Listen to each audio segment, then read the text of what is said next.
Game of Her Own listeners, have you heard the news? The doors to the Be Seen and Heard at Work group coaching experience are open. I'm talking about the program that will help you take the next level in your career. This means doors are open. You can save your seat before we run out of space. And if you were wondering if this program is the right fit for you, where you are in your career right now, I will keep it super simple for you. It is. Oh, I'm kidding. I don't know that yet. But let me tell you what my clients have told me. My clients have joined the program because at the time they felt defeated, not being able to move to the next level. At the time, they felt emotionally drained because they were stuck and frustrated with not being seen and heard at work. They were done with not growing in their career, and they refused to let it continue to negatively impact their personal lives. In our group coaching program, when you are done, I'm telling you, not even when you're done, when we start, you are going to start to build a strong executive presence. You're going to learn how to advocate for yourself without feeling like you're bragging. You're going to quiet that self-doubt that pops up and holds you back. You are going to be that change agent that uses their voice and speaks truth to power. I love to talk to all my clients before they enroll in any of my programs. We got to make sure it's the right fit. My point, let's chat to see if this group coaching program is the right fit for you. Scroll down in the show notes to where it says Be Seen and Heard at Work. Click the link. The rest is super easy. You're going to schedule a time for us to chat. And I mean it when I say I can't wait to chat with you. And if it's the right fit, I would be honored to support you. Okay, friends, let's get back to the episode. Welcome to the Game of Her Own podcast, a podcast about women who work in sports. I'm your host, Jahaan Blake.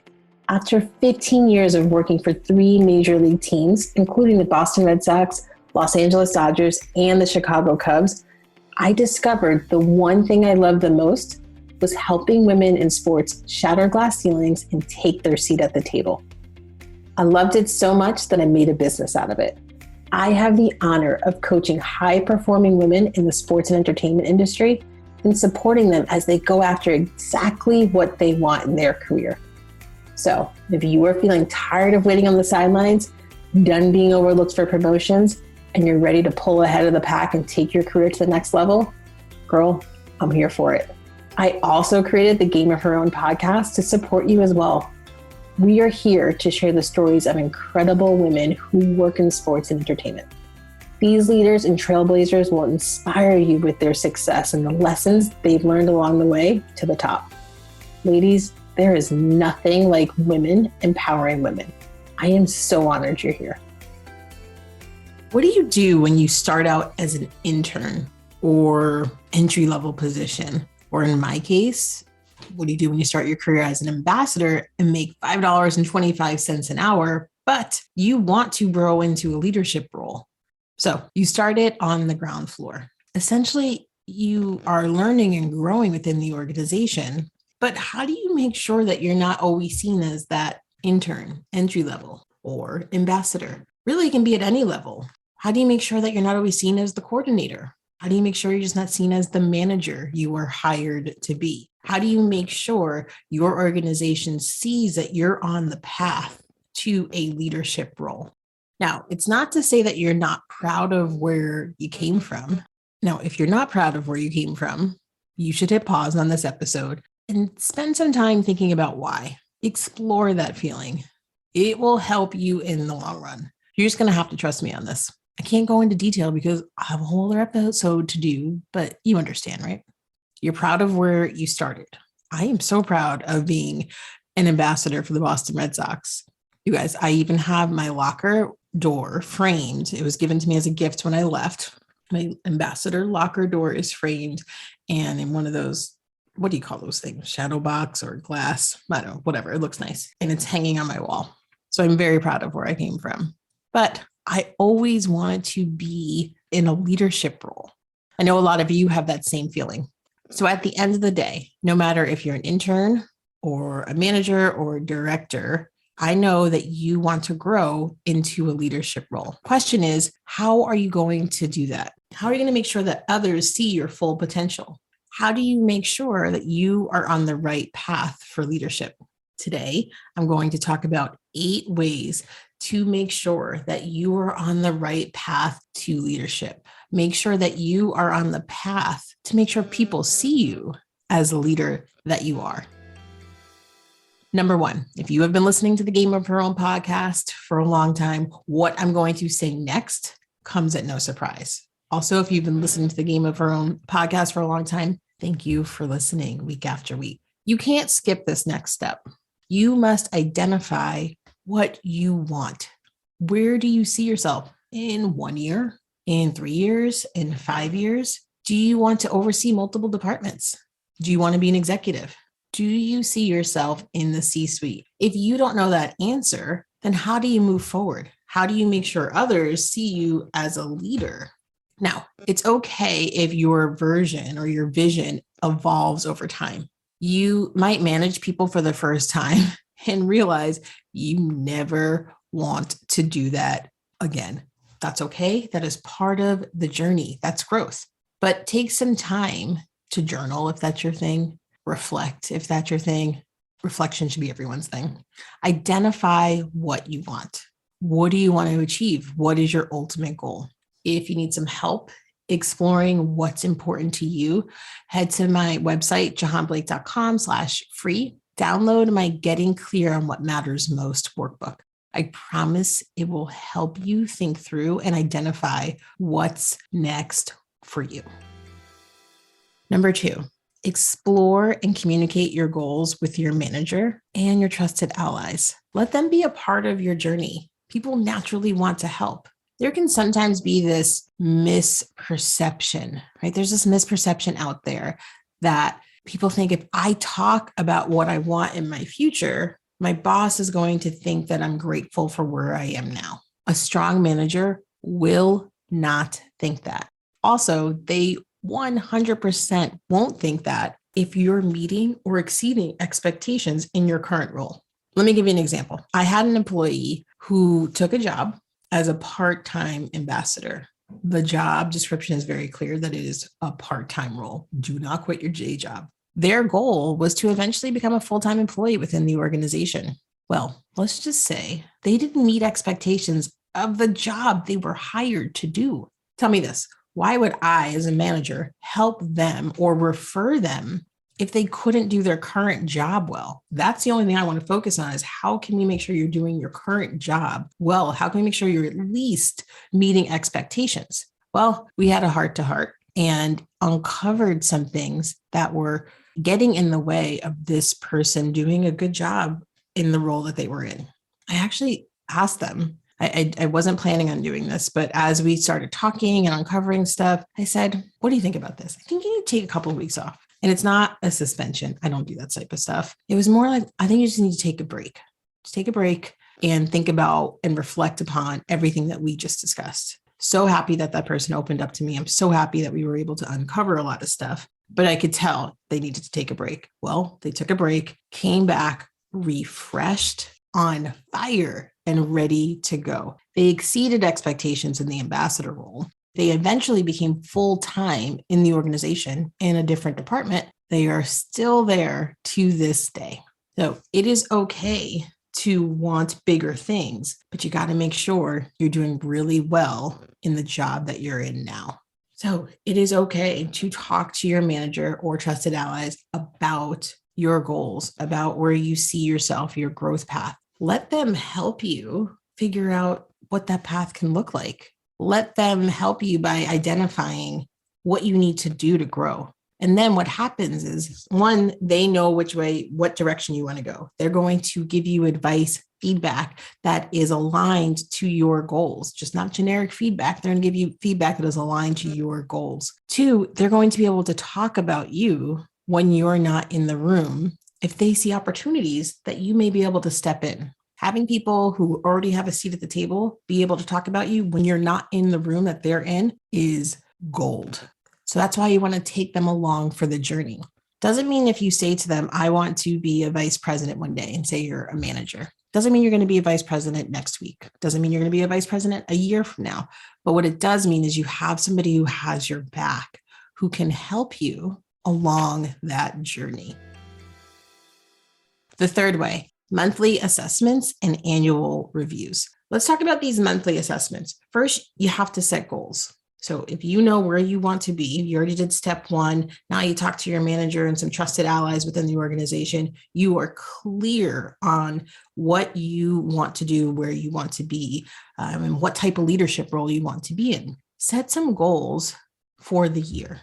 Now, if your organization doesn't already do that, I really encourage you to sit down with your manager and come up with annual goals. It's really important to have something to measure your progress and how you're doing. I also truly believe that it's up to you every single month to give yourself an honest self-assessment on how you're doing in achieving those goals. I tell you, I remember, and I'm not alone in this because we would all vent together, my colleagues and I. All of a sudden, the year goes by and you're like, what did I do? Why did that go by so fast? I didn't even look at my goals once. I thought about them, but I forgot about this little thing that was written in here. You need to make sure it's on you, not your manager, to touch base, have a self-assessment once a month to see how you're doing. I work with my clients. We have a scorecard. I love scorecards. It helps you see how you're doing.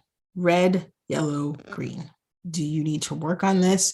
Are you close to achieving it? So you're in green. Are you yellow? Are you doing some things right, some things wrong? Every month, I recommend checking in, looking at your goals and seeing how you're doing. You also want to make sure at the end of the year or whenever your year is, how that works for you. Every company's different. Make sure you check in with your boss. So here's how I'm doing. Here are my goals. Here's how I assessed myself. What do you think? And none of this should be a surprise, right? Because back to number 2, you're taking your manager along for the ride. You should have weekly. I say weekly. Some people roll their eyes when I say weekly. You should have weekly meetings with your manager.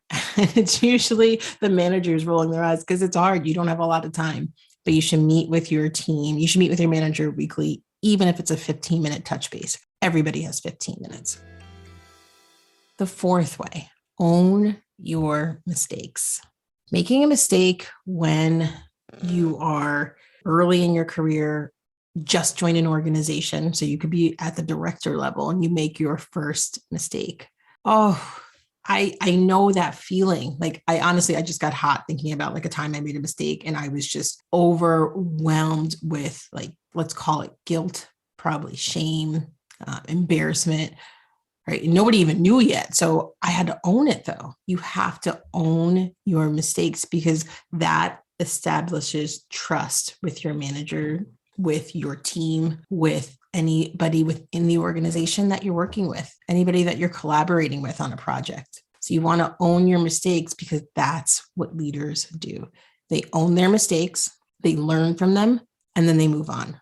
And you can't see me right now, but I am pointing at the screen when I say that part, the last part, they move on.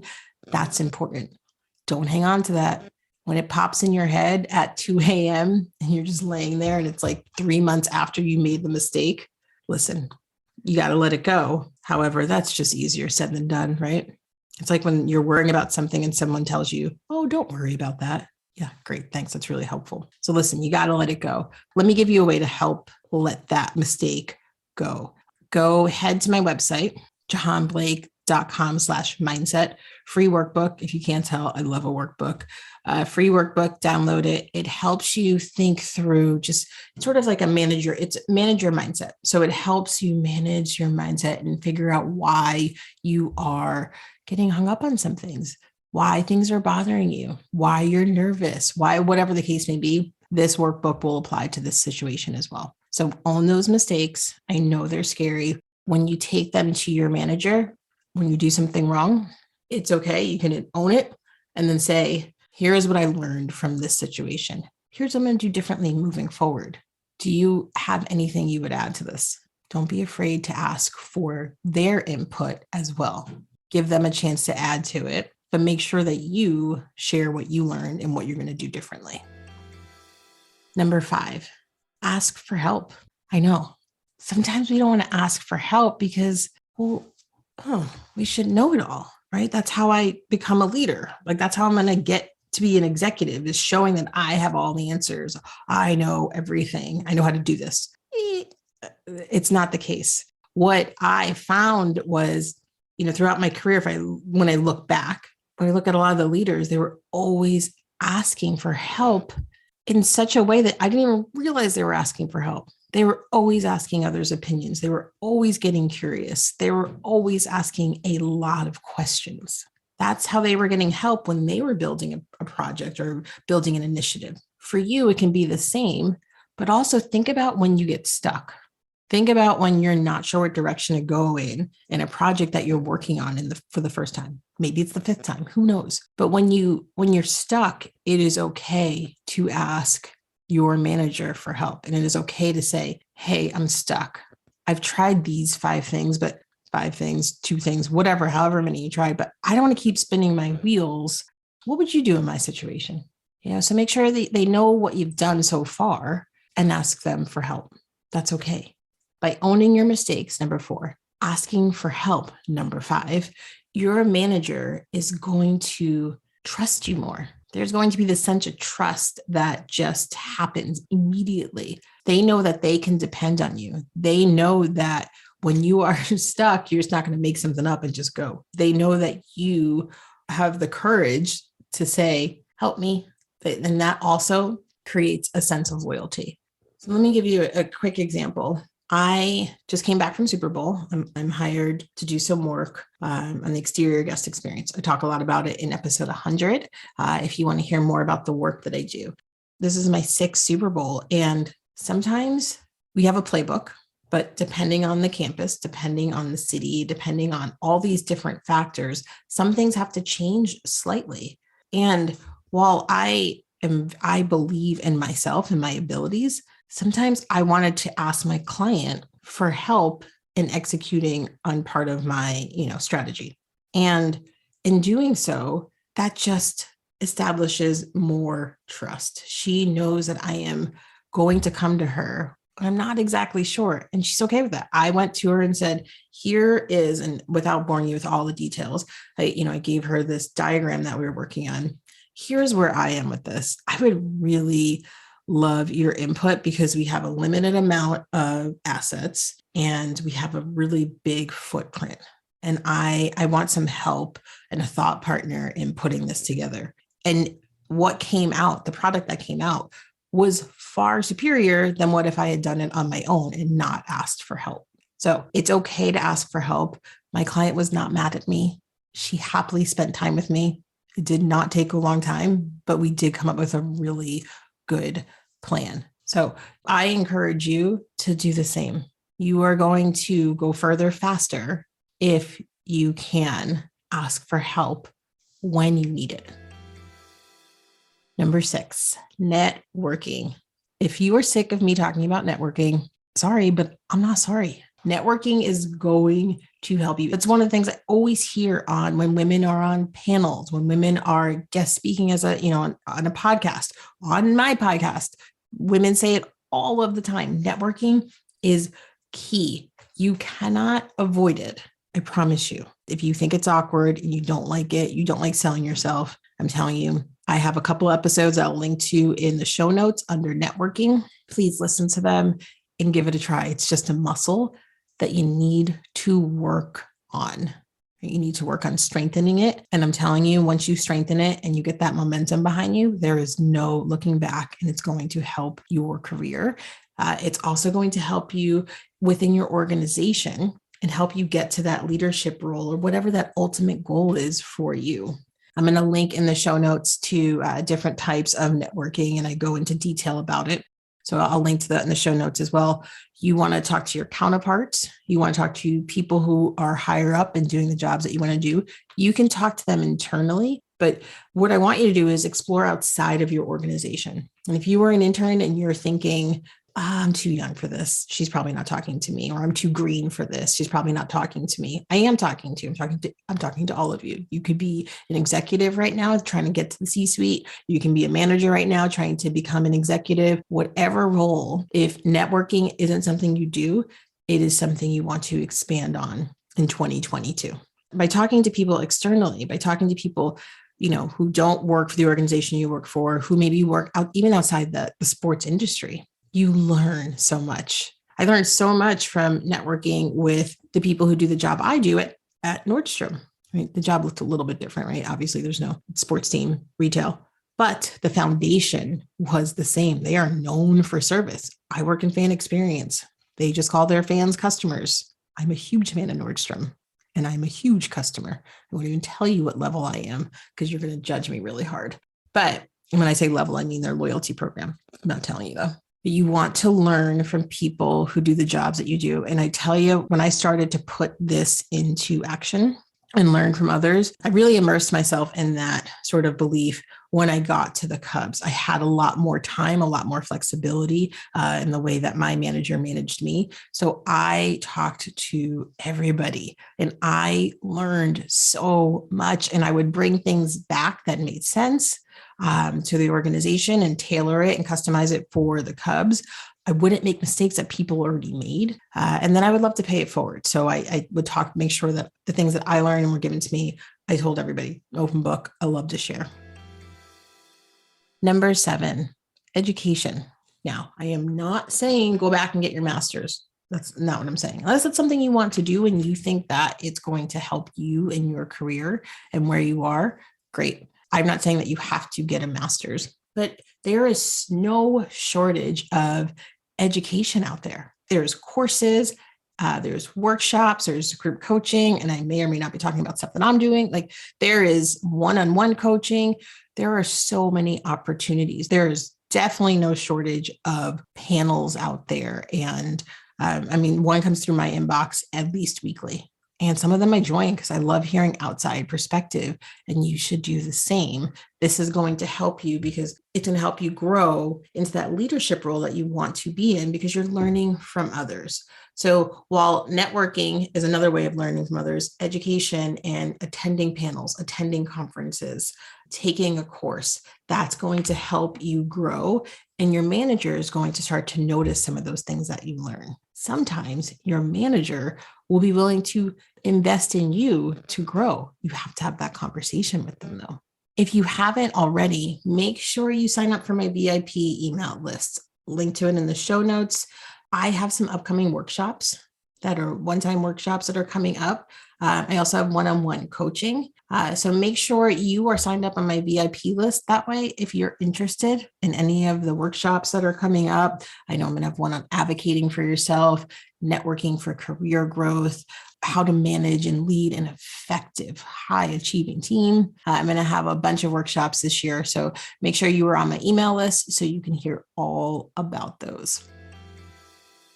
Number 8. The last one. I saved the best for last.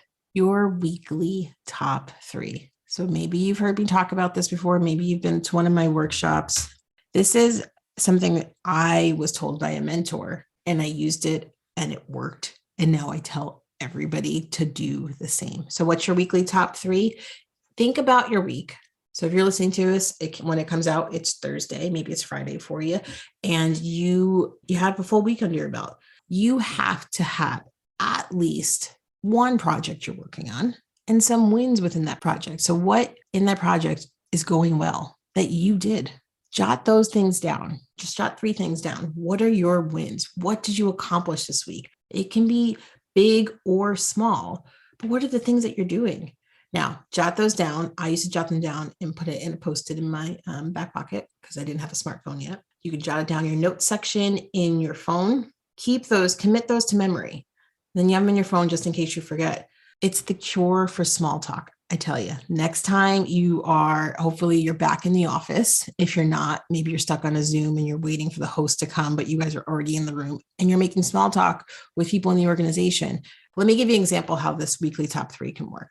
So when I worked for the Cubs, when I was first trying out this technique that my mentor gave me, I remember I was in the kitchen and the president walked in and he asked me how my weekend went. Now listen, I don't know that Crane Kenny cares about my brunch that I had with my girlfriends. So I simply said, my weekend was great.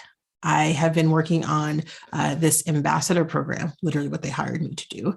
I've been working on this ambassador program and I rattled off the key stats that I knew that he'd be interested in. That led to a deeper conversation about the ambassador program that allowed him to, 1, see me in that leadership role and the work that I was doing. And then 2, we just had a really good discussion about the program. and some expectations he had of it. And it just was a great discussion, 5 minutes, much better than a 30-second conversation about brunch. You see what I did there? I turned a 30-second conversation into a 5-minute conversation, and I showcased the value I was bringing to the organization. But I didn't do it in a way that was bragging. I didn't do it in a way that was like, I didn't whip out my weekly top 3 and start rattling them off. It was very natural. And then I walked away. I was like, oh, this really does work. So I do it all the time. And now I have mastered it. So at first you might be a little bit awkward, but it's like a muscle. You got to work on it. You got to make sure you put it into practice and commit to practicing every week. This is going to help you make sure that everybody sees you as the leader that you want to become.